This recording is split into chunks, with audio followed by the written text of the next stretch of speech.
Sometimes being right isn't a good thing. I felt obligated to follow up my first Powercreep video because I didn't know that in just 3 weeks since releasing that video, Kuro would show their hand and release a character that's not only on par with Ameth, but in a lot of cases surpasses her damage altogether, officially introducing the slope that'll slide us into a period of ramped up power creep. I'm Pity Forte, I take the guesswork at a gacha, and I need to rant. Prior to the release of Sigrika, Kuro had a pattern of Sentinel Resonators being the damage ceiling for their respective patches because these characters' damage would be noticeably higher than any DPS around their release. Gensi was the ceiling for 1.0, Cartithia for 2.0, and it seemed like Ameth was going to be that for 3.0. Ameth introduced a damage ceiling that was slightly higher than Carti's on her release, and that's with both of their optimal teams. This made sure that the curve for power creep wasn't dramatic since any character release didn't exceed that ceiling. It seemed like this was going to continue to be the case. On Luke's release, he followed the pattern as well, with his most optimal team and setup being on par with Ameth, but on average not dealing enough damage to beat most of her teams, which is fine. Ameth is the ceiling, she's supposed to be that strong. Kuro was generally praised for how they handled the escalation of power in Wuwa, but when I made my original video, I had no idea they were just going to throw all that goodwill out the window. Like, it's so easy not to piss off your fans and do your player base dirty.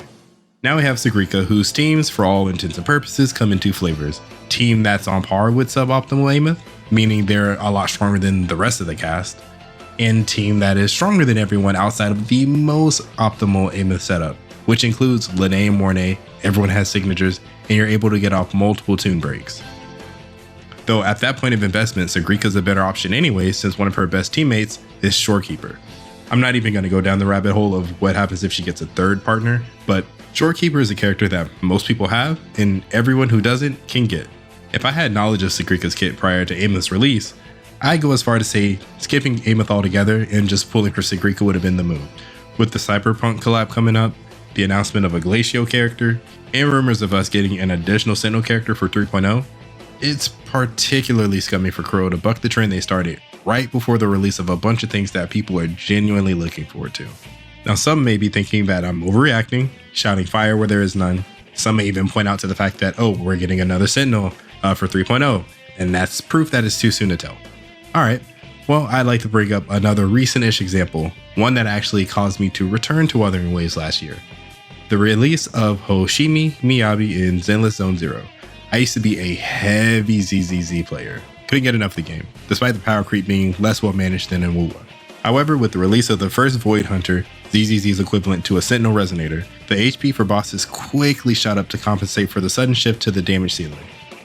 I don't know where the game stands now, but for a couple months following Miyabi, the HP inflation was heavily felt across the board.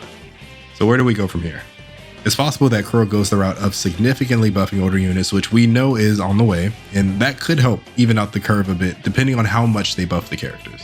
As long as HP inflation doesn't get too out of hand, I think this would be a great idea to explore. Unfortunately, I think Kuro has already shown the direction they want to go in, but it's possible Sigrika and Ameth are the height of damage for 3.0, though it may already be too late for that. I suspect that Ameth's Fusion Burst team will become the new ceiling once it gets a complete team. My problem with that is that it will most likely require pulling Chisa and the eventual Fusion Burst support. This would be a bit of a double-edged sword since it would technically mean Ameth is still on the top, but it would require a deep investment into the character, which could be pretty problematic for free-to-play players. This is also assuming we don't get another Sentinel Resonator that just dominates the meta anyways. And with how Kuro has been less trustworthy with the power creep, we can't exactly rule that out. Ultimately, we have no idea what the future looks like until the next release. I believe once we see what the next DPS is capable of, we'll have a much clearer picture of where Kuro is steering this ship. But of course, I'll be here every step of the way to be the canary in the coal mine for you. If you found this video useful, don't forget to like and subscribe. And if you feel like Kuro is about to spiral out of control, let's be angry about it in the comments together. This has been Pity Forte, and I'm out.